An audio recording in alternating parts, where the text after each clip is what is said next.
Hello, everybody. We are live again. Got lots of good stuff going on here tonight, and certainly looking forward to a great study. And I want to say something just before we get started with this. We are not so much concerned with wall-to-wall Bible study. Yeah, you heard me say that. Now, here's the reason I say that. We have lots of things that we like to discuss on this program. So when we are in the middle of this, we're going to talk about some of these things that really affect us in our lives and what's going on in our lives and how people treat us and how we're perceived and so on and so forth. So I thought I just might say that. So don't think that this is wall-to-wall Bible study and we're just going to be so intense in getting this message out that we can't have a little fun, can't enjoy the company of one another for an hour or so. This is much, much more than just studying the Bible. Of course, we're going to do that too. But before we get any further into all of this, I have got to say one or two or three or four or 10 things. And it's this. We're having a seminar. We're calling it the Indianapolis Eschatology Seminar. This is a seminar, 2 days worth of seminar. You can see that behind me there, April 20 and 21. And you can go to westsidecoc.org to get more specific information. But it's at the Hendricks County Fairgrounds in Danville. That's 1900 East Main Street. So the address is there behind me. It's on the website. So check that out. And make plans to come and be with us. I have got to tell you some of these things. This is exciting. There is a local preacher here in Indianapolis who has studied this. He's listened. He has read the scriptures, and he has come to the conclusion that, guess what? Preterism is the scriptural standpoint. It is what the Bible was teaching in the first century. It's what they believed in the first century. And he's going to make his announcement as to who he is and why he believes this Saturday morning, April 21st, at our seminar at Hendricks County Fairgrounds at 9 a.m. He's going to kick off the day. It's going to be a great day. We're also going to start our seminar Friday evening at 6 o'clock. So make plans to come and listen and bring your Bible and pay attention and examine these things and see if they're true. So we're going to start at 6 o'clock on Friday evening. Our first speaker will be Scott Claff at 6 p.m. on Friday evening, April 20th. He is going to be speaking for up to 45 minutes. I don't know exactly what he's got planned, but really looking forward to that. You're going to really be blessed by hearing all of these guys who I'm getting ready to mention. So he's going to be bringing the message about the first century truth of eschatology and how it applies to us today, based on the theme of our seminar being Matthew chapter 16, 27, and 28. Now, this is a passage you may not be so familiar with. We're going to continue going through the list of speakers here, but here's our theme, these two verses. Matthew 16, 27, and 28, for the Son of Man is going to come in the glory of his Father with his angels, and will then repay every man according to his deeds. Truly I say to you, there are some of those who are standing here who will not taste death until they see the Son of Man coming in his kingdom. Now, this is pretty cool because we're taking this section of Scripture, we're splitting it up into 5 different parts. We're having 5 different speakers speak on this. Scott will be the first one to speak. But we're getting this a little out of order because our preacher who's going to be speaking for us Saturday morning is going to talk about the coming of the Son of Man. So the Son of Man is about to come, is what it actually says.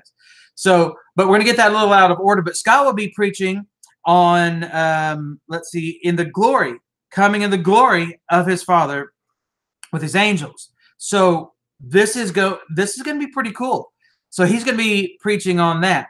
And at 8 o'clock, so we might take a short break. As a matter of fact, if we have enough time in between our speeches, we're going to open up the floor to local preachers or any preachers that are in attendance that would like to speak against us. Now, when is the last time you went somewhere and heard these guys talking about what they like and how they feel about things, and would actually open up the floor to dissenting opinions. And we're going to do that. You want to know why? Because we are so confident that this is what the scriptures teach. We believe that between those of us who are there, we can refute just about anything that you have to say.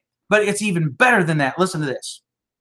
It's even better because we believe that if you can show us that we are wrong, we're going to change.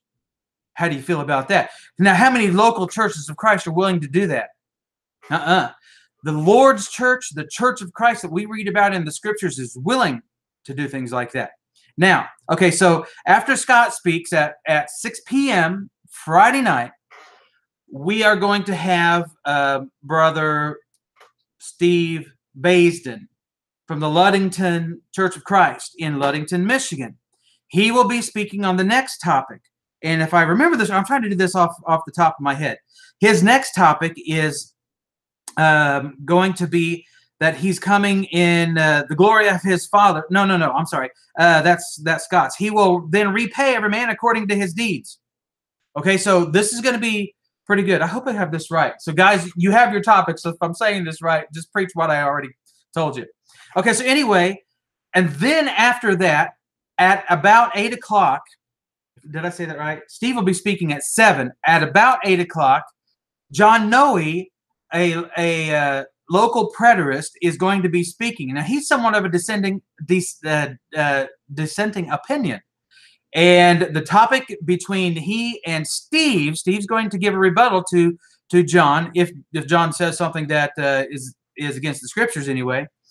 And he's going to be giving a rebuttal to what John Noe has to say. Now, John Noe is a pretty smart guy, and he's dead on a lot of things as far as preterism goes. So, we're really looking forward to that exchange. Now, after that, John will speak for half an hour. Steve will speak for about half an hour, roughly. There's going to be a question and answer session between the two. They each ask each other questions, and of course, the audience will be allowed to do that for about half an hour as well.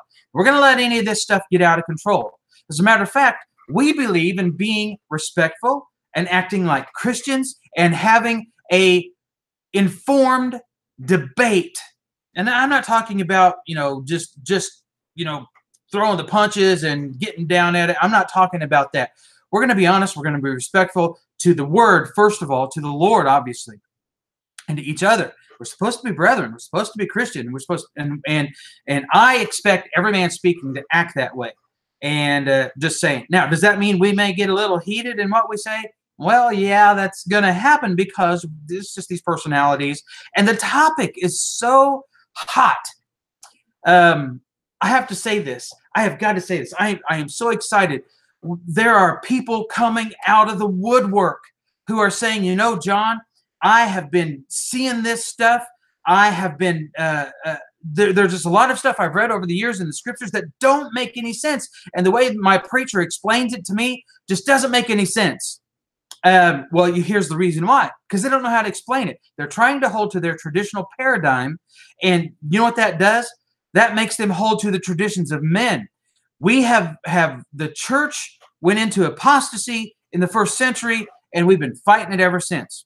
Now, so that's going to wrap up Friday evening. So make your plans. Starting at 6 p.m., we'll have 3 speakers on Friday evening, and we're going to call it quits for the evening.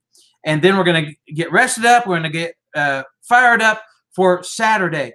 Saturday, 9 a.m., local preacher comes out. This is my wife looks at me like I'm nuts. I'm telling you, this is just fantastic news. And he's not going to be the last one, especially if I have anything to say about it, but not me. My friends, this is the power of the gospel. What we're going to be talking about here tonight is the gospel of Jesus Christ. It is the proof that Jesus is Messiah.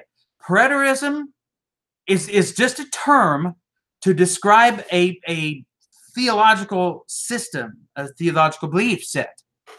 And that's all it is. So this is not some crazy whacked out word that, sounds like pre-terrorist. I've heard that. Or what's the other one? There's something about Well, either way. I mean, so we've heard lots of different things.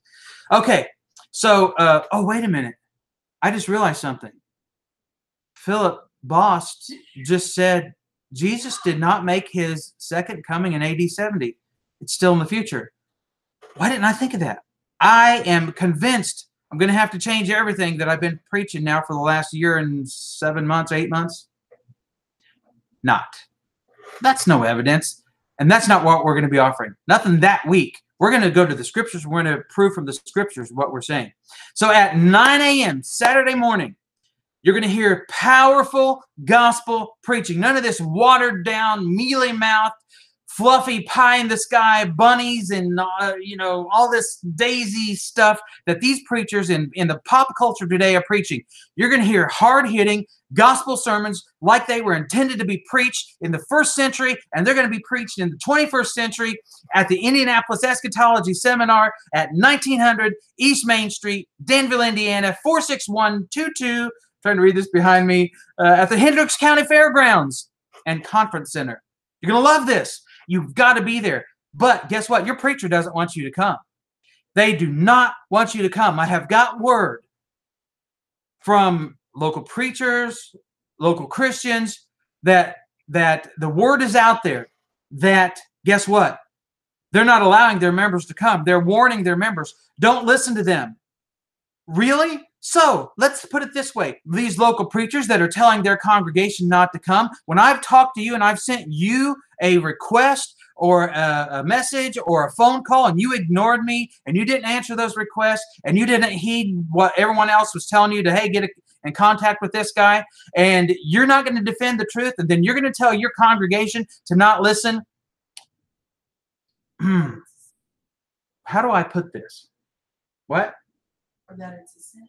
Oh, yeah, or that it's a sin. My wife reminded me. They said, oh, it's a sin.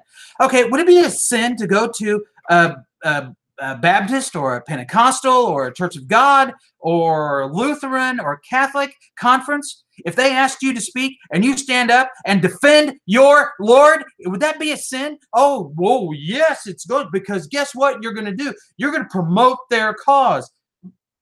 Heaven forbid that someone, even one person, might actually hear the truth and change. Well, see, here's the difference between us, and I hate to put it this way, but there is a huge difference between us and them. We have a sincere desire for the truth. We want what's right. We want to know if we're wrong. We're willing to let you come and tell us. Are you willing to listen in return? Would you let us come into your congregation and talk to your people? I had seriously doubted. Hey, I'm offering. And any one of the guys there is offering. Okay, so the next preacher in our lineup at 10, around 10, so the scheduled time is 10. Now keep in mind, in between these talks, if we've got enough time, we're going to open up the floor to any gospel preacher that's there, and you stand up and you tell us where we're wrong. That's just that simple. But we're going to take the equal time to show you where you're wrong. Are you willing to take the challenge? I hope so. We really want you to do this. It's not to humiliate you. It's not to promote our cause. It's to promote the gospel, to promote the truth. So at 10-ish, Holger Neubauer will be teaching and preaching and lecturing and seminaring on the next topic of our topic, which is truly, truly. This is going to be good. Truly, truly. There are some of those who are standing here. Got this? That's going to be awesome. Okay, and then following that, at the 11 o'clock-ish hour, Roy Runyon. Keep in mind, in between our speeches, any gospel preacher that's there, or elders, or whatever, that wants to preach and give a dissenting view and show us why we're wrong, step up to the plate. Come and see me or one of the other guys. We will make it happen. Okay? But we're going to have equal time here. If you do that, then we're going to do that. Okay? Now, here's the next thing. Roy Runyon, powerhouse, all of these guys, powerhouse of Scripture, is going to present the final leg of our topic, and that is the Son of Man coming in his kingdom. Now, this is going to be awesome. Roy is going to take the Scriptures, just like Holger, just like, oh, you thought I was going to say the local preacher. I'm not telling you. You're going to have to come and you're going to have to check this out. We're going to try to do this live. I don't know exactly yet how we're going to do this. More than likely, it will be on YouTube at Restoration Movement 2.0. So we will certainly get that word out as soon as we know how we're going to do this. This is kind of a little tricky. Never done this on a remote location like that, so we'll figure it out. But I doubt it'll be live book. I think YouTube will have to be the way we'll do it. So that's tentative. Steve Baisden, Scott Claft, our local preacher. Now, get this. We're going to have there are 3 Church of Christ preachers that have stepped up to the plate. At the 1 o'clock hour or so, we're going to break for about an hour for lunch. And we may have a speaker during that time. I don't know. We'll see what happens. But it just depends how many guys are chomping at the bit to do this. Okay, so at the 1 o'clock hour, a debate between me and a good guy came across right here on Facebook, having a conversation with some of my friends over one of the programs. I think this has been, I don't know, 4, 5, 6 months ago, something like that. Okay, so we're going to have a debate on the resurrection, and this is going to be great. Now, here's George Parsley's responsibility. I want him to show me the truth. I want George, if you're listening, brother, I have all kinds of respect for you and any person who's going to open up their scriptures and with fear in the pit of their soul try to work out their salvation. I have respect for any man who's willing to do that. That says a lot about what's going on inside of them. And he's going to try to convince me that I'm wrong, and he's going to try to convince everyone else that I'm wrong. But guess what? I'm going to try to do the same thing. And I'm going to give it every ounce of energy that I have. I'll tell you what, I used to be a wrestler when I was in high school, and I know what it's like to go all 3 periods and you work and you work and you struggle and you just run out of breath and you've given it everything that you've got. And at the end, it's all that you had, and everybody knows it. And you're going to know that's all that I've got. I'm going to give it all to you, and I'm not going to hold back. And we're going to discuss this idea of the resurrection. When did it happen? You know, what was it? Those kinds of things. So we've got our propositions, and I don't remember them specifically right off the bat. Okay, now, after that debate, about 4 o'clock, there is a Church of Christ preacher, another one. So George Parsley is the first one to commit. Another one is going to speak. Now, if I remember correctly, I think he might be from Virginia. And he's willing to come here and speak and tell us where we're wrong. And for the life of me, I can't think of his name. I'm pretty sure his first name was Rick. Maybe somebody can help me out with that. I don't remember. But this one wasn't set up by me. This one was set up by Holger, actually, I think. So maybe he contacted Holger. I don't really remember exactly how that happened. Okay, now, after that, that'll be a 30-minute deal, okay, roughly. After that, we're going to hold that to 30 minutes. If it doesn't go quite 30 minutes, who's going to complain about that? As long as the points get made. Okay, so by the way, the debate, someone just asked, I saw this, is about resurrection. When is it going to happen? When did it happen? What was it? So on, so forth, that kind of thing. Okay, obviously my standpoint is it's already happened. And I think the scriptures support that, support my proposition very handily, I might say. Okay, now, so after the debate, after the second Church of Christ preacher is going to show us where we're wrong, we're going to discuss that. Then we have another brother from Mishawaka, and we just nailed this down today. Calvin Slayball has agreed to come and speak to us, and so there's another one. And so there's going to be a 30-minute deal. And he's going to try to show us the error of our ways, which is fine. We're asking him to do that. We want that. Okay, so 30 minutes back to back. Now, I don't know how much time we're going to have after that. That puts us up probably 6 o'clock or so. It's going to be a great day. It's going to be fantastic and wonderful, but it doesn't end there. After we clean up, by the way, and make sure everything's squared away and we fulfilled the agreement for a contract of putting things away and cleaning up. Then on Sunday, we're asking you to come and worship with us at 2675 Kentucky Avenue at the Westside Church of Christ. Go to westsidecoc.org to get that information. So you can find out about us on our website, westsidecoc.org. Okay, so get this. I'm going to tell you this. Calvin's also going to come and preach for us on Sunday. That tells you the kind of man he is and what he's willing to do. I think he's going to be preaching at our 2:00 hour. We're going to have an early evening service. So he'll be speaking to us then, and he's said he's willing to take some questions after the service. So Calvin, I have no problems with Calvin. He's a good man. He's a good preacher, and he's smart. He's crazy smart, actually, and you're gonna enjoy listening to him. I disagree with him on his eschatology, and we've had this conversation. Love you, brother, but well, you know. So you get my point here. Come and be with us Sunday, April 22nd, Westside Church of Christ, and we would certainly love to have you be with us. Okay, now here's some more exciting news. I'm having people come out of the woodwork, and they're telling me, I talked about this just a moment ago, and you know what they're telling me? They're telling me, John, I've been seeing this. I'm afraid to say anything. I'm afraid that I might get in trouble. I'm afraid I might get withdrawn from. They might disfellowship me, my faction that I came out of in the Church of Christ uses the term disfellowship. And so they're afraid. They're afraid that they're going to get busted big time, and they're going to lose all their friends, and their family's going to hate them. Well, the truth of the matter is, and I'm not going to sugarcoat this, anytime a Christian stands for the Lord Jesus Christ and his gospel, guess what's going to happen?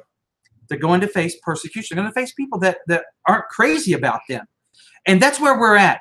And we're trying to dispel the 2,000-year-old false teaching that the main part of the world has embraced. And this is that tradition of men. And now I want to talk about some other things. Well, we're still going to be talking about the same thing. Let me see here. What's the difference in beliefs? Okay, so here's the difference. The preterist position says that all things have been fulfilled. And that means everything in the Old Testament has been fulfilled. So if there's any prophecies in the Old Testament, Jesus said, I'm going to fulfill these Old Testament prophecies. So logic would follow that if there's a prophecy about Jesus returning, that it had to be fulfilled in the lifetime of those people in the first century, because guess what? Jesus said so. Yes, he did. He said, there are some who are standing here, Matthew chapter 16 and verse 28. There are some standing here who will not taste death until they see the Son of Man coming in his kingdom. Now, there's lots of explanations for this, and maybe I won't get into that so much right now, because I want to get to the opposing view, which is the futurist view. Now, I don't use this term futurist in any derogatory way, although our brethren and those who hate us, and they hate us. I have had preachers and editors of national magazines tell me, John, you are going to hell, and I'm not going to tell you anything otherwise. I'm not going to tell you. If they've actually told me, if you want to know what's right, you go buy my book. Oh, really? Really? How about the book? And let's both sit down and look at it. Now, in all fairness, the latter mention of the two did talk with me for a while, and I'm thankful for that. Very thankful. And hopefully we'll have another discussion coming up soon, and another one, and another one, and another one, and I won't stop until he says I won't talk anymore, because I think it's that important. Okay, so lots of people are saying, I get this and I see this. I see this. So how can it be possible that the resurrection happened in the past? Well, let me enumerate this. No, wait a minute. I'm going to save that for the debate. Sorry, George. But we can talk about some other things, and we can talk about maybe even that a little bit. So the difference is we think, based on the scriptures, that the people in the first century were looking for the return of Jesus in their lifetime. And it only makes sense because Jesus said that's when this is going to happen. Now, let's kind of Philip Bucks. Let's kind of do something here. I was listening to, for my debate prep, I've been listening to a debate or two here and there. I was listening to, and actually some videos too. And these are videos that I have watched several times, the one I'm getting ready to tell you about, by a local preacher. And I'm going to tell you who it is because this is just public information. His name is J.R. Bronger. And, you know, I don't know if J.R. preaches anymore at the Danville congregation. He might be retired or semi-retired. I think he just pretty much does gospel meetings about every week. But so he's out there preaching a lot. But this one video, well, I wish I could think of what it was. It was something about, I think it's, did Jesus return in 70 AD -- J.R. Bronger. You could go to YouTube and watch it. Not that I'm necessarily think there's a lot of great information here, because there's not. So for those of us who know the truth, when you go and you listen to this video that J.R. made, and this is a sermon that he preached at Danville, which is not far from the Hendricks County Fairgrounds at 1900 East Main Street, where we will be at April 20th and 21st. I'm going to keep plugging this because you have got to go. Your preacher does not want you to go. JR does not want you to go. I can tell you that right now. Don't go. Don't go. We don't want to support them. Fine. Then let us all just perish without any help. Okay. I don't know where the scriptures teach that kind of attitude. But either way.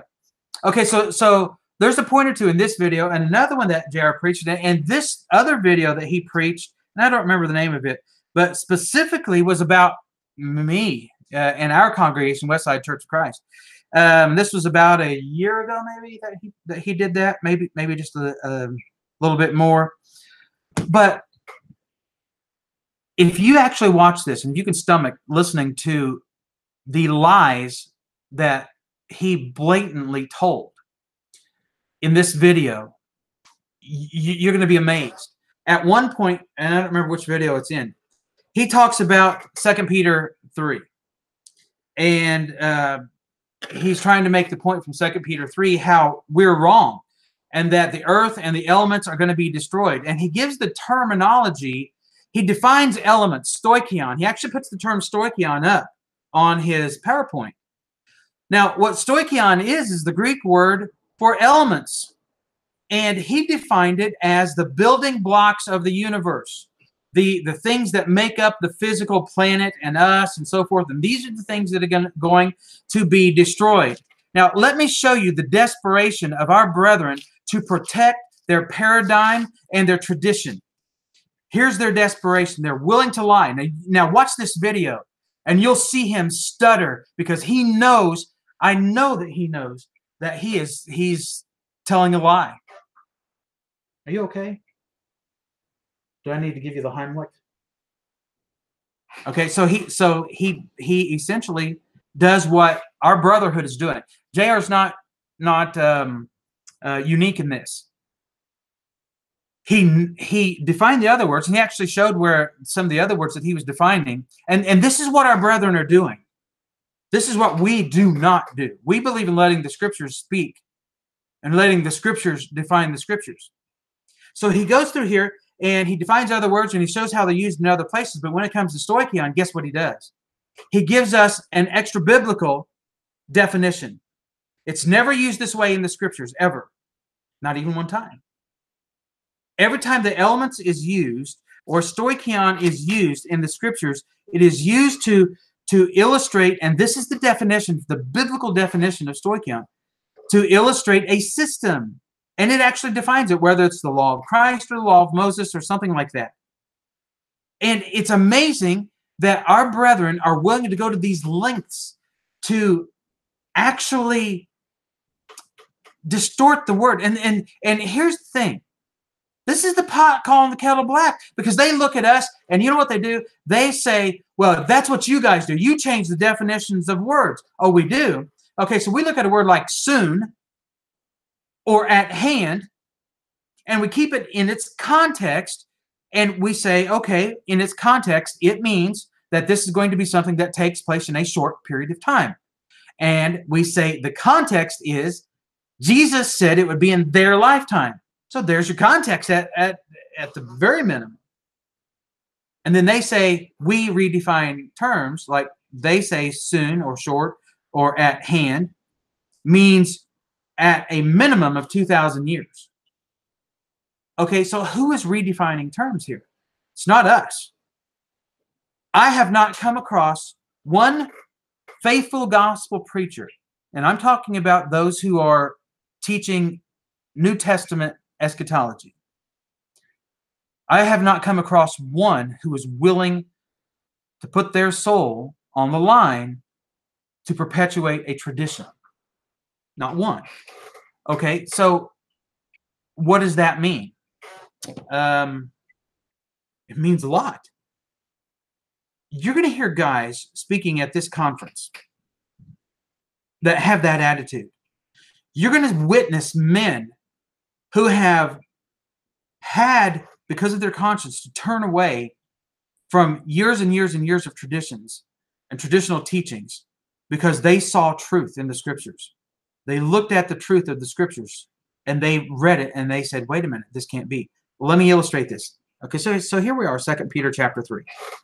2 Peter chapter 3, notice what this says. Ready? This is 2 Peter 3 and verse 10 is the verse. But the day of the Lord will come like a thief, in which the heavens will pass away with a roar, and the elements will be destroyed with intense heat, and the earth and its works will be burned up. Okay, so when we look at this and we do a word study, let me see if I can do this, talk and pull this up at the same time. So we do a word study on elements or stoichion. It becomes very evident that what we think in 21st century terminology elements is, and we refer to these elements and we think that these elements are 2 Peter 3 interlinear. There we go. Okay, so we think these elements are based on our language and how we speak and our understanding of things. And the truth of the matter is, it's just simply not. It's based on first century understanding, on Hebrew and Greekish. let me explain why I say Greekish.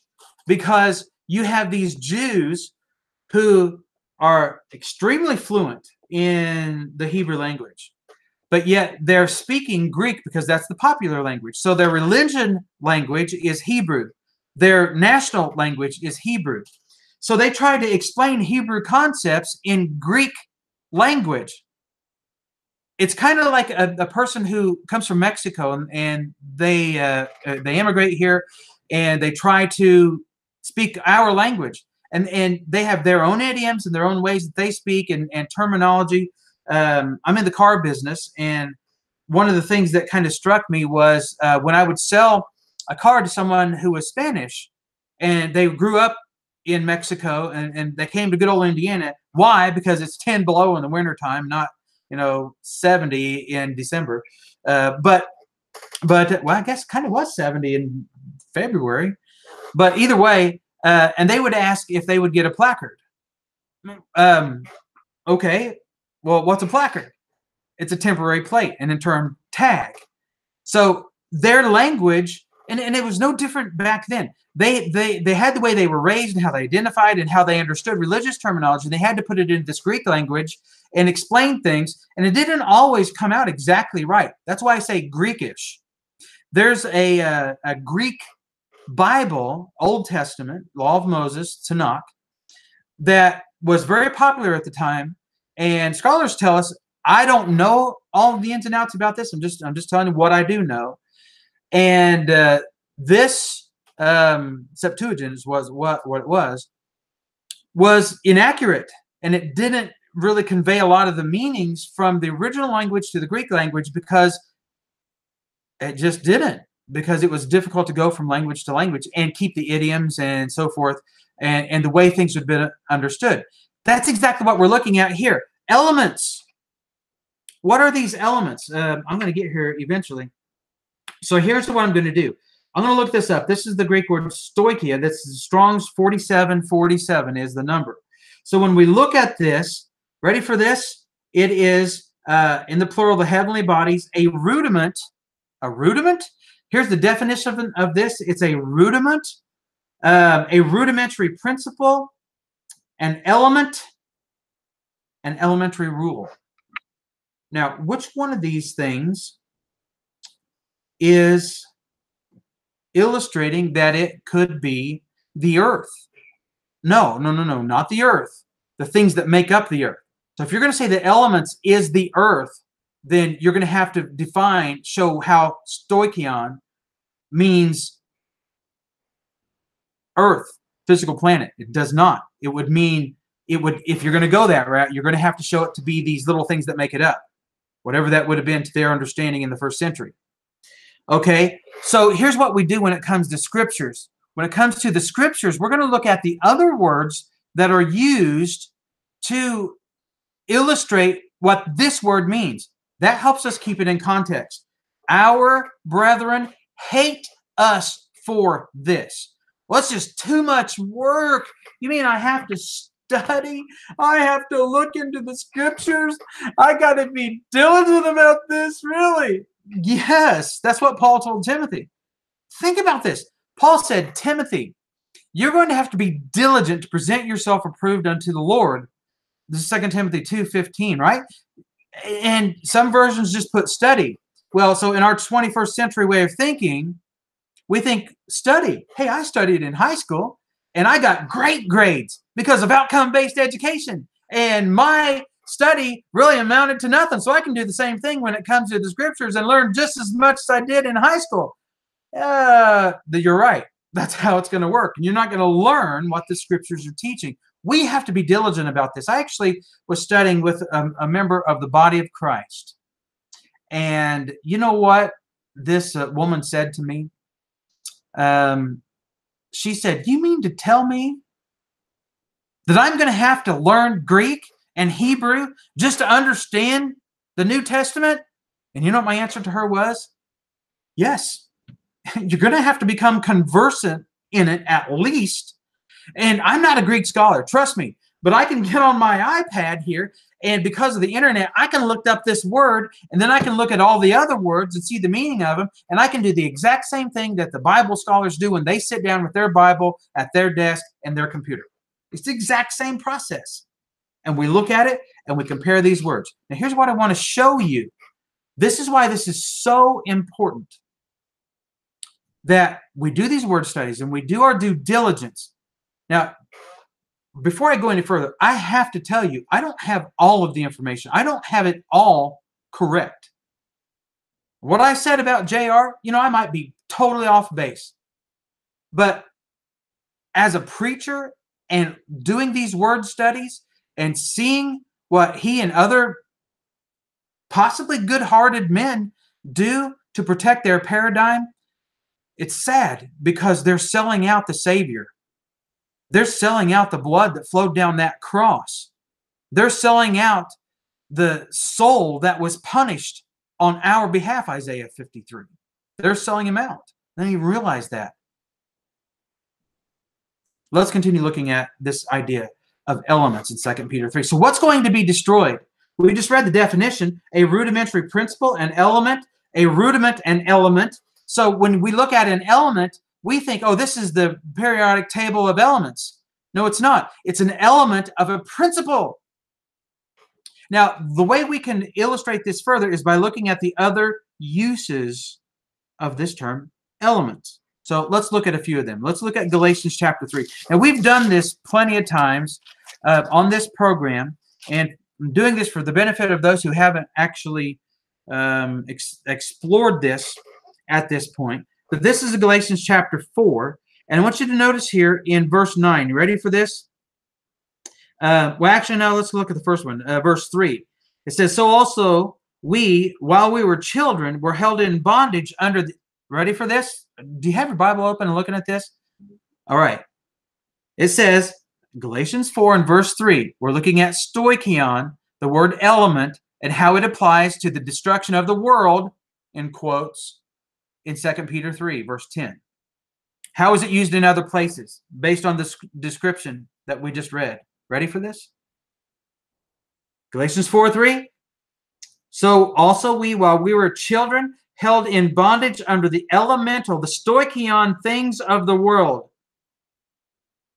So the building blocks of the world held them down? That's not what he's saying. Now notice, but when the fullness of the time came, God sent forth his son, born of the woman, born under the law. He's talking about the law. So that he might redeem those who are under the law. That's that element. Now look at the next verse. This is verse 9. And here it says, but now that you have come to know God, or rather be known by God, how is it that you turn back again to the weak and worthless elemental stoichion things to which you desire to be enslaved all over again? You observe days and months and seasons and years. I fear for you that perhaps I have labored over you in vain. What was he talking about? Elements, rudiments of this law, of the law of Moses. Where do you get these days and you observe these days and these in months and seasons and years? From the law of Moses. Those were the elemental things. Back to another passage, Colossians 2. That's Colossians 2 and verse 20. This would be a great idea for you to write these down and go to your preacher and say, hey, preacher, I know you don't want me to go to that seminar. Then answer this question. How can the use of stoichion, every other single passage in the scriptures, mean rudiments of a law, and it doesn't mean it in 2 Peter 3? And watch him stammer and stutter. He won't know how to answer that. Okay, Colossians 2 and verse 20, I think it is. If you have died with Christ, ready for this, to the elementary, the stoichion, principles of the world. Why, as you are living in the world, do you submit yourself to decrees? What decrees? Such as do not handle, do not taste, do not touch, which all refer to things destined to perish with the use, in accordance with the commandments of the teachings of men. So what is the term stoichion here? The teachings of men, specifically the things that were destined to perish. It's the old law that was passing away. It was in the process of being taken away and becoming obsolete. Pretty clear to see from there, right? Okay, let's look at verse 8. I kind of skipped that. I always do that. Colossians 2 and verse 8. See to it that no one takes you captive through, ready for this? This passage is really powerful. Philosophy, empty deception, according to the tradition of men, according to the elementary principles of the world, rather than according to Christ. So he spells it out what stoichion here is. What is it? This philosophy, and he calls it empty deception according to the traditions of men. It was these teachings. Has nothing to do with atoms and neutrons. Nothing at all. Has nothing to do with cells and nuclei. Nothing at all. Nothing at all. Okay. Let's consider Hebrews chapter 5 and verse 12. As I turn the very fragile pages of my Bible, because it's coming apart, and I need to learn how to bind my own Bible, really, or rebind it, whatever you'd say. All righty. So here's Hebrews 5. This is I'm going to start in verse 11. Concerning him, we have much to say, and it's hard to explain since you have become dull of hearing. For though by this time you ought to be teachers, you have need again for someone to teach you, ready this, the elementary principles of the oracles of God. And you have come to need milk and not solid food, which is where our brethren are. So many that we love and want to see them come to the fullness of the knowledge of the sacrifice of Jesus Christ and what the cross truly pointed to. That was a sign, by the way. Now, what did he say? Let me read verse 12 again, Hebrews 5. Verse 12, for though by this time you ought to be teachers, you have need again for someone to teach you the elementary principles of the oracles of God. It's not talking about the building blocks of the planet has nothing to do with microscopic things, and it has everything to do with the building blocks of teaching and truth and lies in some cases, the law of Moses in other cases. So when we look at these things and we go back over here, I want to show you this. So you have to see this. You got to look at this in black and white in your Bible. 2 Peter 3 and verse 10. You ready for this? Y'all ready for this? There should be music playing. Some of you might actually know what I'm talking about. If you have ever had a glimpse into my brain, you forget it. It doesn't matter. Okay, back to 2 Peter 3 and verse 10. So now that we've done this little word study here. This is all this takes, and it takes some time. It's more than just a cursory reading over a sentence or two. We're going to look at what stoicheon means everywhere in the Bible. Let the Bible interpret the Bible. Scriptures interpret Scriptures. Let the Scriptures speak. We're going to speak where the Bible speaks and remain silent where the Bible is silent. The Bible is silent, my friends, on the use of stoicheon as referring to elemental things of the world, the building blocks of the world. It is used, and this is how that one particular preacher we were talking about used it, in extra-biblical writings. Greek philosophers. The Greekish Hebrew writers, these inspired writers, used it in a Hebrew way. So here's what it means. Let's read it again, knowing what we know now. The day of the Lord, 2 Peter 3:10. But the day of the Lord will come like a thief, in which the heavens will pass away with a roar, and the elements will be destroyed with intense heat, and the earth and its works will be burned up. So what is this saying?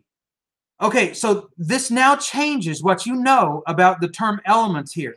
And now that you know that this is not a literal word for the things that make up the building blocks, the microscopic building blocks of planet Earth and people, and you know that it means the law of Moses,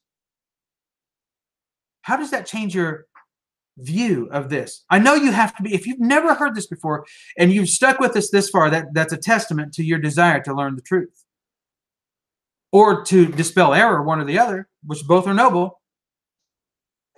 That changes the whole meaning of what we just looked at and what we just studied.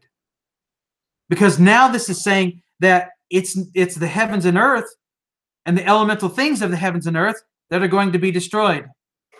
The term heavens and earth are the law of Moses. Sometimes it's used to describe the physical heavens and the physical earth. And I know, having 10, 12 minutes left, we do not have time to do heavens and earth justice. But there's a couple things that are very powerful that we can look at that will illustrate to you what the heavens and earth are. This is preterism. What this means is everything has been fulfilled as Jesus promised. And here's why I say Jesus promised this. In Matthew chapter 5. Ready for this? Y'all ready for this? I'm going to keep doing that because the music plays in my head. If you can't hear it, I hear Space Jam. Okay, look at Matthew 5, verses 17 and 18. I think, and I'm right. Jesus said, "Do not think that I came to abolish the law or the prophets. I did not come to abolish, but to fulfill." So what did Jesus come to fulfill? The law or the prophets? The law and the prophets. That is Torah, and more specifically Tanakh. This is the whole of the law, the old writings. Verse 18, "For truly I say to you, until heaven and earth pass away." So why would he be talking about the law of Moses, and then all of a sudden, bam, flip to the physical heavens and earth passing away? Because he didn't. You see, it's so easy to say, well, this is a transition verse. Well, why would he be transitioning from talking about the law of Moses passing away when it's all fulfilled and heaven and earth passing away? Listen to this, verse 18 again. "For truly I say to you, until heaven and earth pass away, not the smallest stroke shall pass from the law until all is accomplished." So is he using heaven and earth in a literal sense here, or is he using heaven and earth in a figurative sense? He's using heaven and earth. Jesus is using heaven and earth to describe the law of Moses. And this isn't the first time. Not by a long shot. There's a couple I want to show you if we have the time to do this. The book of Deuteronomy. Genesis, Exodus, Leviticus, Numbers, Deuteronomy. Last book of the Pentateuch. All right, chapter 31 of Deuteronomy. And if you're like most people, you're going to say, oh, that can't be right. And you're going to come up with all this way to explain it. But if you let the scriptures speak to you, you're going to see how Moses uses these terms. Ready for this? Verse 24. No, verse 23. We'll do verse 23. Deuteronomy 31. Then he commissioned Joshua, the son of Nun, and he said, be strong and courageous, for you shall bring the sons of Israel into the land which I swore to them, and I will be with you. Okay, so Moses is getting ready to die because they're getting ready to pass into the promised land. And remember, he was barred from that. Verse 24, it came about when Moses finished writing the words of this law in a book until they were complete. So what was Moses writing? I wonder. The law of Moses? Could it be? Well, of course, that's what he just said. When he finished writing the words of this law. So Moses wrote the words of this law. It's the law of Moses in a book until they were complete. Verse 25. That Moses commanded the Levites who carried the ark of the covenant of the Lord, saying, take this book. What book is he putting into the ark? Take this book, the one he just wrote, of the Lord, saying, take this book of the law and place it beside the ark or inside the ark of the covenant of the Lord your God, that it remained there. There was a witness against you. So what was the law of Moses placed inside the ark of the covenant? It was a witness against them. Verse 27, for I know your rebellion, your stubbornness. Behold, while I'm still alive with you today, you have been rebellious against the Lord.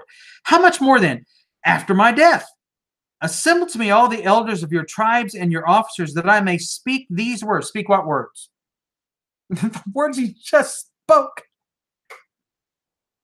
Speak these words in their hearing, and listen to this, and call heavens and the earth to witness against them. What was the law of Moses that was placed inside the Ark of the Covenant? My wife's doing a double mic drop. I see that. What was this? Friends, you're either going to have to explain this away, or you're going to have to let the scriptures tell you what it means. And it means heavens and earth was the law of Moses. It's just that simple. And the law of Moses was a witness that was to be against them. And if that's not enough, check out chapter 32. Now, this is just really easy to remember because these illustrations are just back to back. Chapter 32, verse 1. Give ear, O heavens, and let me speak. Let the earth hear the words of my mouth. Let my teaching drop as the rain, and my speech distill as the dew, and droplets on the fresh grass as the showers of the herb. Think about this. He's calling Israel heaven and earth. Listen, you people. You see how this is descriptive of this old covenant system, the people, the writings that governed them. And that's what the rest of Deuteronomy 32 is about. Forcing them to memorize this song of Moses so that when Moses is gone, Joshua's in control. He's trying to get them to do right as they cross over into the promised land, that they remember the words of the covenant, which is their heaven and earth. It was everything to them. Wonder why it was called heaven and earth. You know, I remember, anytime I see Rooster, what's he got to say? Yeah, amen, Rooster. That's exactly how I started seeing these things, John. Are you coming, by the way? Say yes, please. Either way. Well, I can't keep up with all these comments. But this is great. It's fantastic. All right, so here we are. We've looked at heavens and earth. How much more powerful does that have to get? Okay, so someone says, well, heavens and earth are always literal. They are? All the time? Let's take a look at something here before we run out of time. So heavens and earth are always literal. Every time you see the term heaven and earth, it's always literal. Then let's look at Revelation. Let's look at something that I saw one time or twice or 3 times or 100 times or 1,000. And I kept reading over this all these years ago, and I would read over these things, and I would say to myself, how do I explain that? Because if heaven and earth is always literal, then how do I explain this? Revelation chapter 21, the very first verse. Is it literal? Rooster just made a fantastic point. I was thinking about not going there for a reason or two, but why not? If we got the time. Revelation 21, verse 1. Somebody read this for me. Yeah, good job. Now let me go ahead and read it, see if our versions say the same thing. Then I saw a new heaven and a new earth. For the first heaven and the first earth passed away, and there's no longer any sea. Is this literal? If you hold the amillennial position, as I used to, I actually heard a professor, should I say his name? From Faulkner University, said, in all my years, I've never heard anyone call me an amillennialist. Really? How? How? That's probably in the description of Revelation in the Bible that you have before you read Revelation. And they tell you the different views of an interpretation methodologies of it.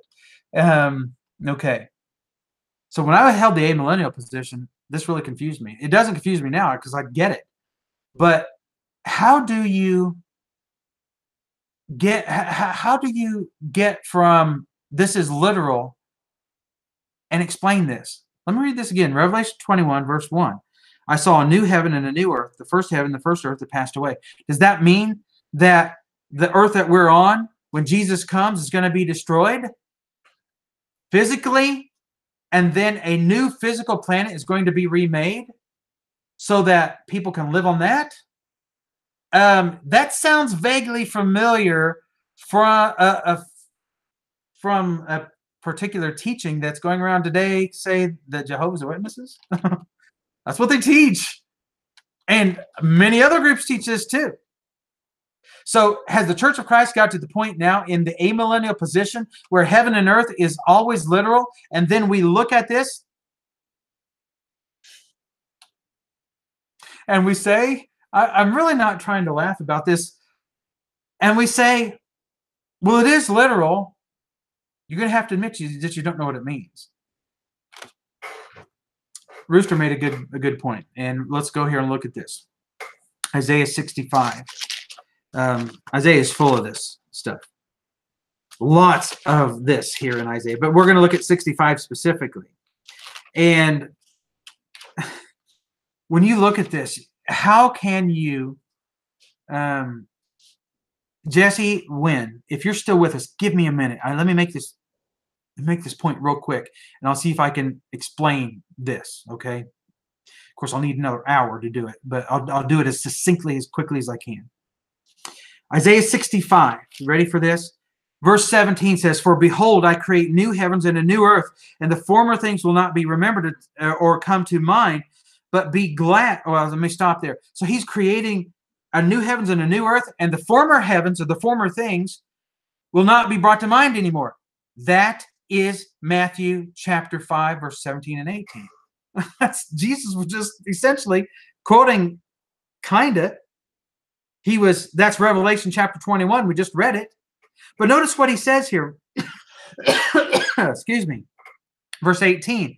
He says, but be glad and rejoice forever for what I create. Behold, I create Jerusalem for rejoicing.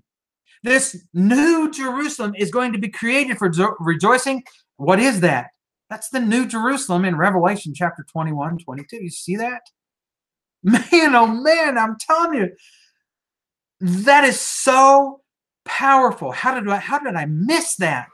Well, here's the reason why. Because the preachers, the elders, the commentaries, the Church of Christ scholars all said the old law, Colossians 2:14, has been nailed to the cross, so we don't have to study it anymore. Well, you can if you want, but really you're not going to learn anything from it. So here's what we did. We indoctrinated our children from the time they were going into the 2- and 3-year-old class in the back of the church building. And we taught them about the great fish that was prepared, and that Noah's Ark only had one window, and that Samson lost his strength when he got his hair cut. I know I'm forgetting a bunch of Adam and Eve and creation. And that's it. That's pretty much it. Well, Psalms 23 and what else? You get where I'm going with this. But when we start looking at the Old Testament, as Jesus said in John chapter 5, 44 to 47, if you don't understand the Moses, you cannot understand me. Or how can you understand me and my sayings? Jesus understood that we needed the background of the law of Moses to understand what he was doing. Okay, let's try to answer this real quick. Jesse Wynn asked a question here, and I want to address this. What did Jesus do when he came? Okay, Jesse, if you've got much religious background, you already know the answer to this, but we're just going to shift the time frame. Okay, so most people, when we're talking 99% of the people in the religious world, believe that Jesus is going to come in the future, and that's Judgment Day. And when Judgment Day occurs, the resurrection is going to happen. There'll be a rapture that takes place. Yes, Church of Christ people believe in a rapture. I don't know about Jesse if you're a member of the COC or not, but that's my background, so I have a tendency to hang around that. Okay, so all of those things that Jesus is going to accomplish when he comes in the future, by most people's estimation, are the exact same things that he accomplished 2,000 years ago, roughly, when he came as he promised he would. Now, we view those future things as a physical happening. The scriptures teach them as a spiritual happening in the first century. It's placed at the destruction of Jerusalem that these events culminated when the temple was destroyed. And we know that happened in 70. That's just as simple as I know how to make this.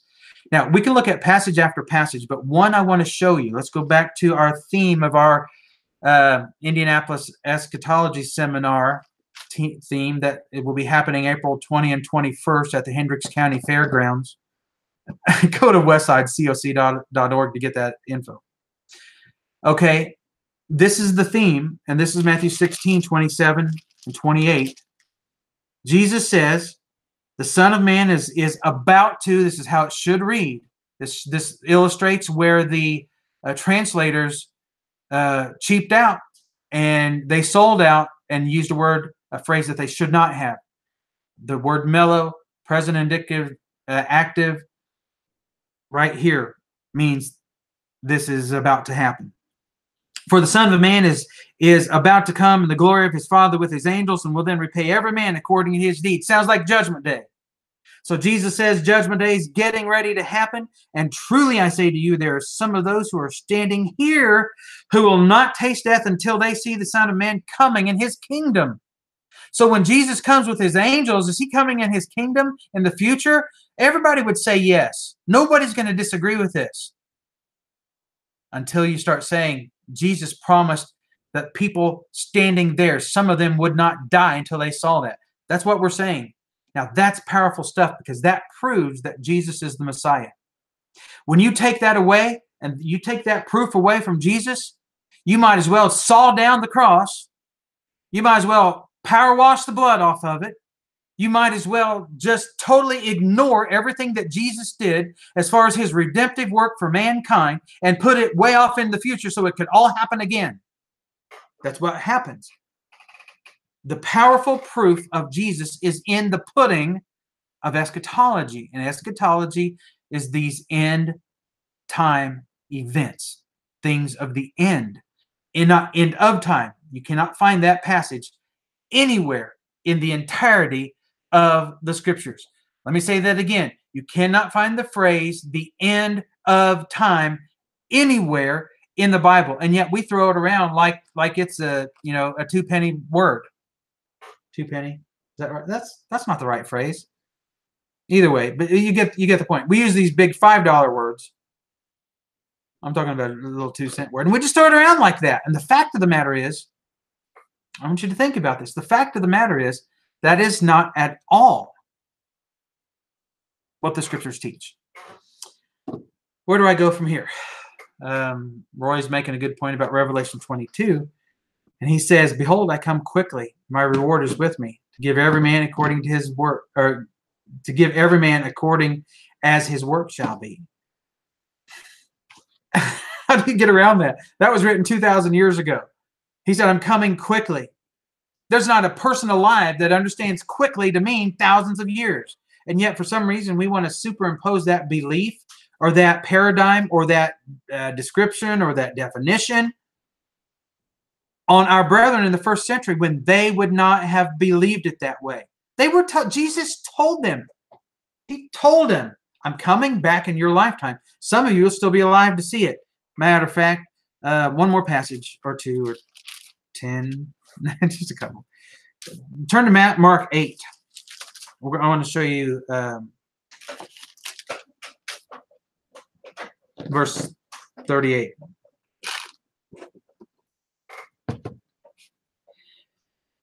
This is pretty powerful stuff. If you got a weak stomach, here's an explicit lyrics warning, right?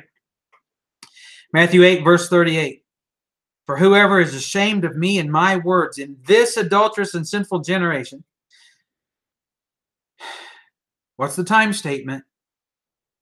Whoever is ashamed of me and my words in this adulterous and sinful generation. When was that adulterous and sinful generation that was ashamed of his words? 2,000 years ago. The Son of Man will also be ashamed of him when he comes in the glory of his Father with his holy angels.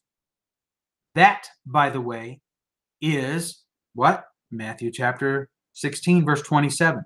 So look at Mark 9 and verse 1. This is Matthew chapter 16 and verse 28. Exact same thing.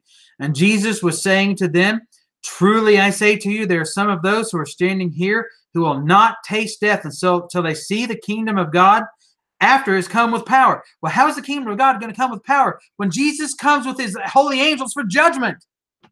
And that's when the resurrection happens. It was a spiritual resurrection, my friends. Not a physical one. And I intend to prove that to the nth degree, April 21st, about 1 o'clock in my debate with George Parsley. Okay, we're going to leave it at that. A little overtime here, but I encourage you, if you missed the first part of this, as soon as I hit done on the video, it refresh your page and it should come right back up, and watch the rest of it. This is worth it because of what we're looking at into the scriptures here illustrates how sadly the Lord's church has followed the crowds. Just like when you go to Disneyland and they open the gates and everybody starts rushing towards the rides, and you got this entrance on the right and you got the entrance on the left, and everybody goes to the right. And so you go to the right because that's where everybody went. And that must be right, right?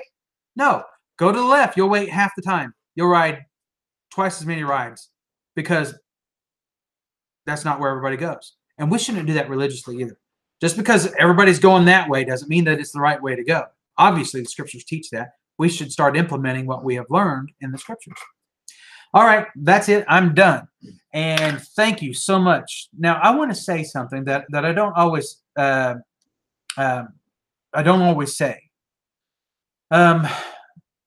Oh, Jesse. Okay, I'm going to do this. Ready? Jesse says we're going to go a little overtime here. Okay? I'm dropping way back. We're kicking. We're going for it, right? Here we go. Jesse says, so people actually saw Jesus come again in 70. No. They didn't physically see him because the scriptures never say we will physically see him. Oh, I know what people say.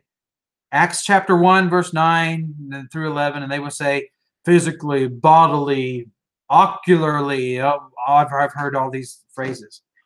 Find that in that passage. I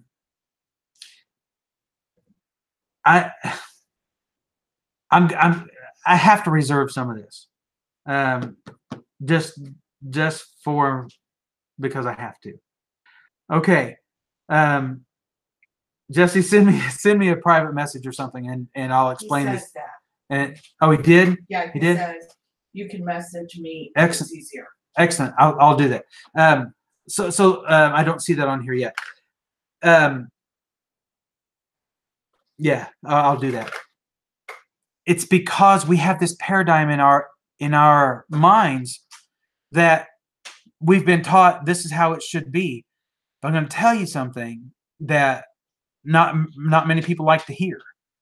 A lot of what we believe today is because the Catholics started teaching it years and years ago, and it just bled over into all of these to the Protestants, and they started believing it, and everybody got away from the scriptures ultimately, and that's where we find ourselves today.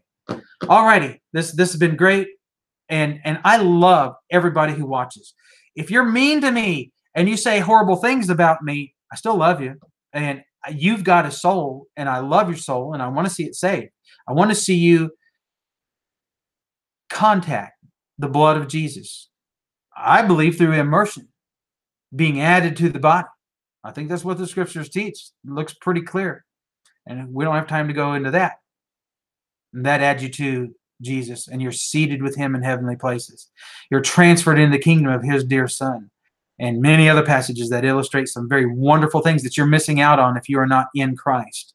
And that's what this is all about. And these are the proofs that Jesus left for us to prove to every successive generation that what he said was real, and what he did was real, and our salvation is real. Love all of you. Be with us next week. Don't forget about, did I mention the eschatology seminar this week? I'm not sure.